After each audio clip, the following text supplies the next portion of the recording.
Right now at noon, the Joplin community comes together to remember two fallen officers on the one-year anniversary of their death.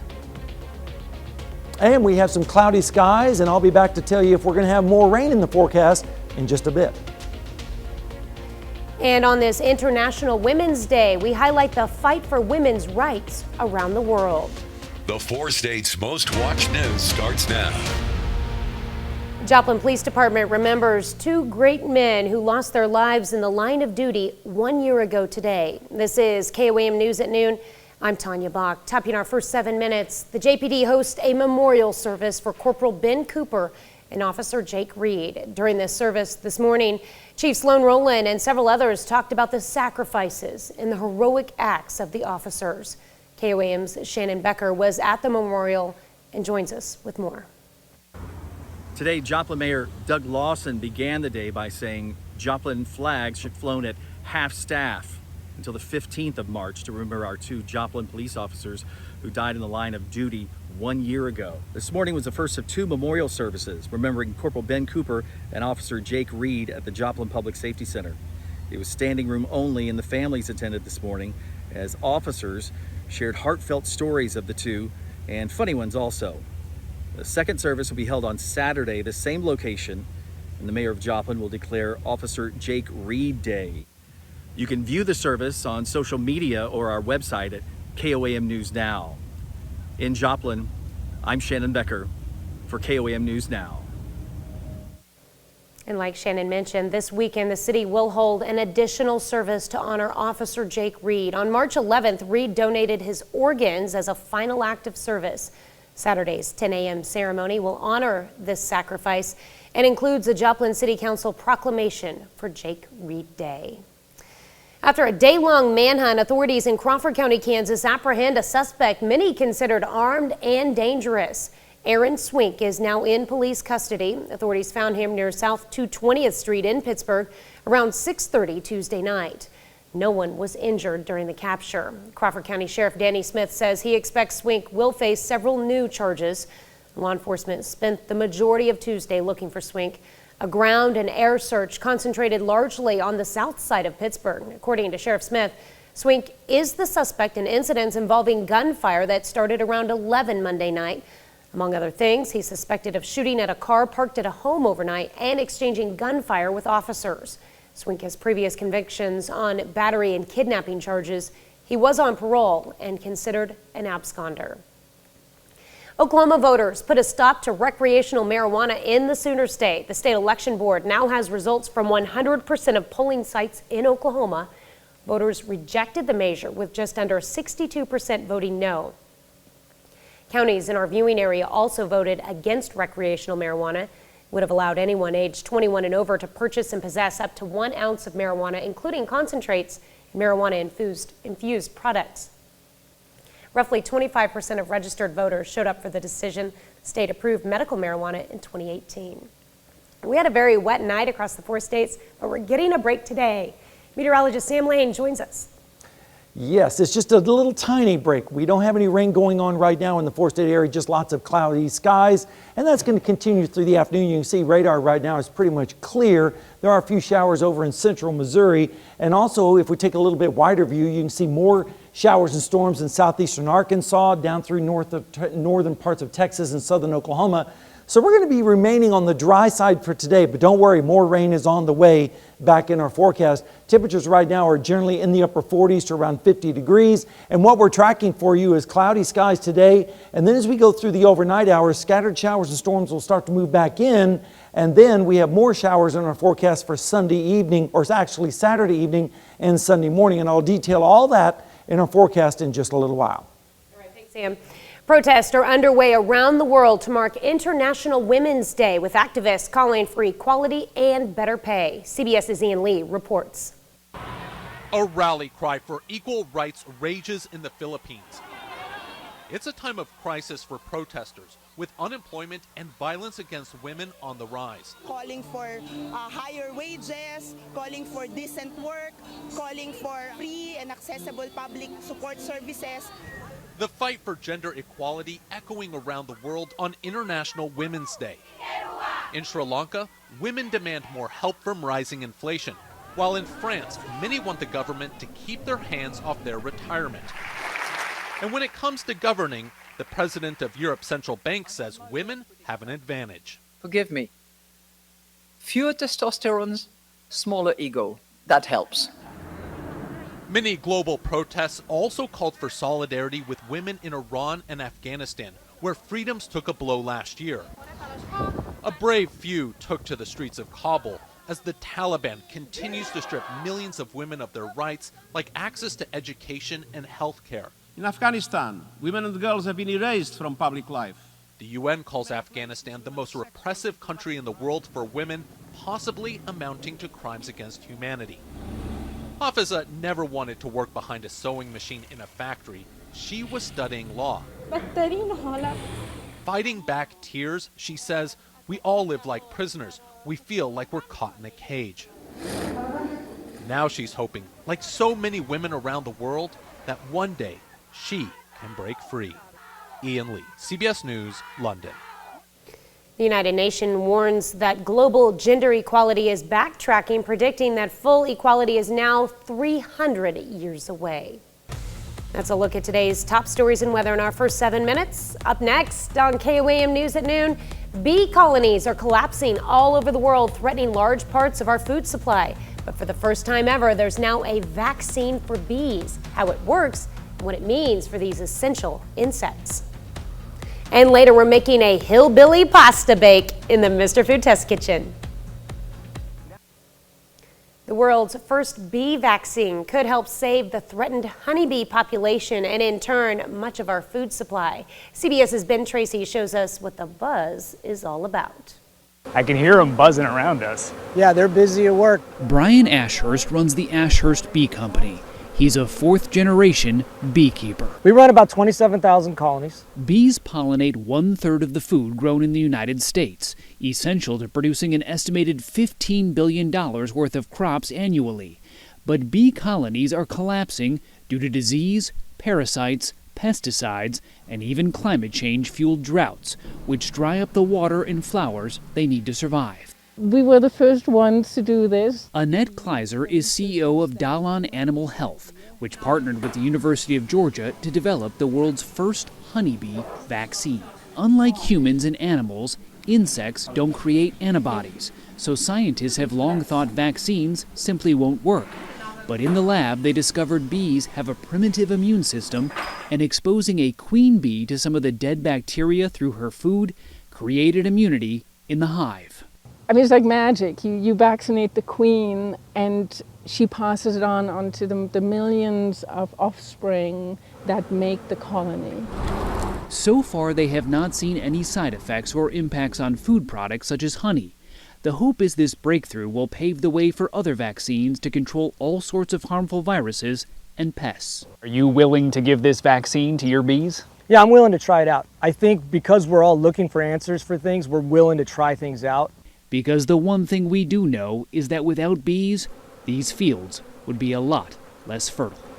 I'm Ben Tracy in California's Central Valley. Still to come on the KOAM News at noon, Mr. Food.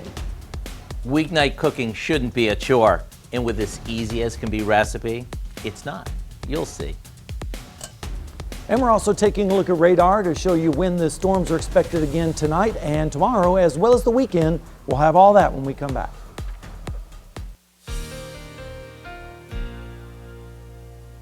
Well, we had quite a bit of shower and thunderstorm activity yesterday, producing some areas of heavy rain. And today we're left with cloudy skies, but the rain is going to make a comeback, especially as we head through the overnight hours.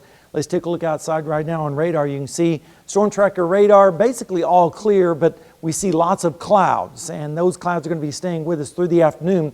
If we take a look at a wider shot, you can see some scattered showers way down to the south in Oklahoma and also in southeastern Arkansas, but those are moving away from us. We have to wait for the next wave of energy to roll across our area before we start to see the rain come back.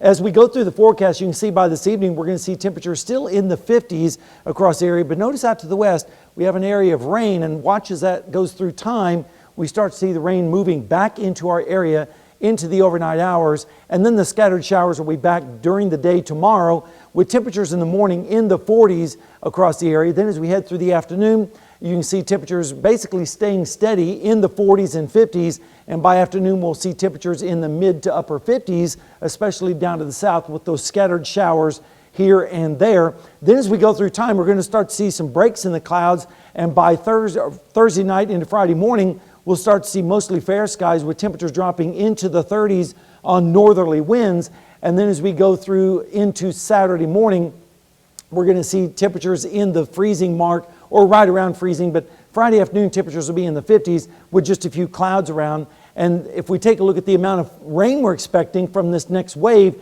generally around 1/4 of an inch or higher along and south of I-44, lesser amounts to the north and west, where places like Yates Center probably receiving not very much on this next rainfall.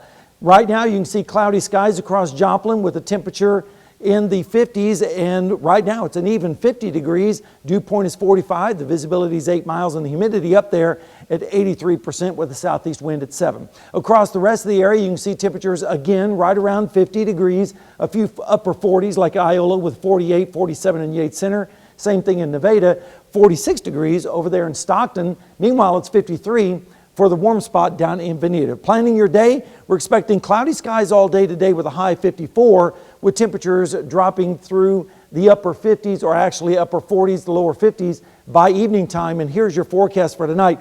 38 degrees by morning with some scattered showers around, especially after 10 o'clock tonight, with temperatures dropping in the 40s. And taking a wider view, you can see that the rain today is mainly going to be down to the south, but notice as we go through Thursday, here comes the rain once again back into our area. Snow up to the north in northern Missouri and Kansas. That's going to stay away from us, thank goodness. Then we have some more rain coming in on Saturday with temperatures again right around 50 degrees. And then that system moves out by the time we move into Sunday. And by Monday, we'll start to see cooler temperatures and northerly winds with some clouds here and there. Over the next 7 days, here's the forecast. 55 today, mostly cloudy.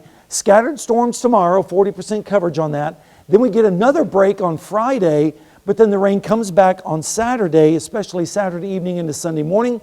Don't forget to forward your clocks on Saturday night before you go to bed. And then on Monday and Tuesday, looking mostly cloudy with temperatures in the 50s and lows near freezing. So all in all, not a bad forecast. Typical, normal for this time of year. What time can we expect the storms tonight to eventually roll? Probably after around 10 o'clock tonight is when we'll start to see the rain starting to increase once again across our area. Not as heavy as we had last night, but still some areas could get an isolated half inch of rain or more. All right, well, we'll keep our eye out for it. All right, thanks, Sam. Uh-huh. Well, stick around. We're making a hillbilly pasta bake after the break. Well, today we're making a country-style casserole that'll fill up the hungriest of bellies. Howard shows us how to make his hillbilly pasta bake in the Mr. Food Test Kitchen. Backwoods country cooking is very in these days, and it proves that the most basic down-home recipes, you know, the ones many of us grew up on, are still what we're looking for because they're easy to throw together, they're budget-friendly, and the leftovers are just as good as the original. Well, let's take a look at what we can do with a few basics. We cook some pasta according to the package directions, and we drain it. Now, we're using elbows, but egg noodles or spirals work just as well. Now, while the pasta drains, we brown some ground beef with a few seasonings, a chopped onion, and a green pepper. Now, once that's cooked, we toss that mixture into the same pot along with a couple cans of tomato soup, a can of creamed corn, and a generous amount of cheese. Now we add the cooked pasta, give it a good mix, and into a casserole dish it goes. And that's it. And the greatest thing about this is that you can freeze it before baking it, so you have a simple make-ahead dish that's ready whenever you are. Either way, you bake it off for 45 minutes or so, and you're done. And when you serve this cheesy, beefy baked casserole, get ready for easy country cooking that'll have everyone running to the table. Yep, the recipe for hillbilly pasta bake is online now, so you can whip up an all-in-one casserole in a laid-back style. I'm Howard in the Mr. Food Test Kitchen, where every day we're looking for an easier way to say, ooh, it's so good. Well, you can find this recipe along with a lot more good food from the Mr. Food Test Kitchen online. Just go to our website at KOAMnewsnow.com. Here's a look at our 4 state market prices.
All right, we're looking at cloudy skies today with more rain coming back in on Thursday and then yet more showers and storms possible Saturday night into Sunday. A little break on Monday and Tuesday with more rain on Wednesday and Thursday. And for St. Patrick's Day, 55 degrees and partly cloudy skies.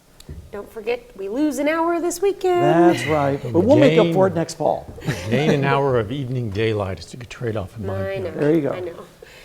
Not enough time in the day, though. That's Sure. my problem. What do we have coming up tonight at 5? Well, at 5, the nation's opioid epidemic is having deadly consequences for children. In Health Watch, an alarming new study showing more children are dying from poisonings related to opioids.